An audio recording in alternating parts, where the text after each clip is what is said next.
Hi viewers, welcome to Jayalakshmi kitchen. இன்றைக்கி நம்ம கிச்சனில் என்ன பார்க்க போகிறோன்னா, சிம்பிளாக ஆற்றுல பண்ணுற ஒரு கூட்டு. கிட்டத்தட்ட கருணக்கிழங்கு வாங்கி ஒரு 4 நாள் ஆச்சு. ஸோ கருணக்கிழங்கு ஃப்ரை பண்ணலான்னு தான் நினச்சோம்.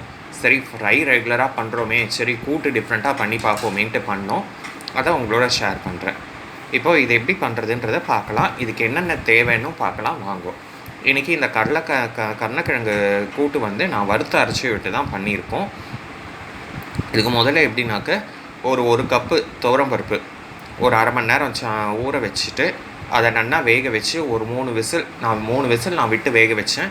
உங்களுக்கு எவ்வளோ வேணுமோ அதுக்கேற்ற மாதிரி உங்கள் குக்கர், நீங்கள் போடுற குவான்டிட்டி அதுக்கேற்ற மாதிரி வேணுங்கிற அளவுக்கு விசில் விட்டு வேக வச்சு எடுத்து வச்சுருங்க.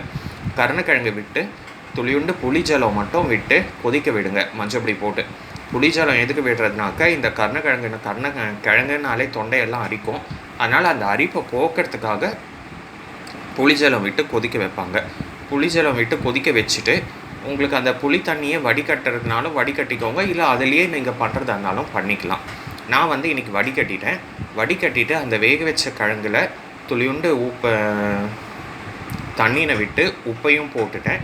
அது சிம்மிலேயே வச்சு ஒரு 2 நிமிஷம் கொதிச்சுட்டு இருக்கும்போது இன்னொரு கடாய் வச்சு அதில் கடலைப்பருப்பு, உளுத்தம்பருப்பு, ஜீரகம், மிளகு, காஞ்ச மிளகா, தேங்காய் இது எல்லாத்தையும் நல்லா வறுத்து அரைச்சி அதுக்கப்புறமா இந்த பக்கம் கொதிக்கிற அந்த கருணக்கிழங்குல விட்டு அது நல்லா ஒன்று சேர்ந்து கொதித்து அந்த பச்சை வாசனை எல்லாம் போனதுக்கப்புறமா வேக வச்ச பருப்பை இதில் கொட்டிட்டு தேங்காய் கூட்டுக்கு எப்போவுமே தேங்காய் எண்ணெயில் தாளிச்சா தான் நல்லா இருக்கும்.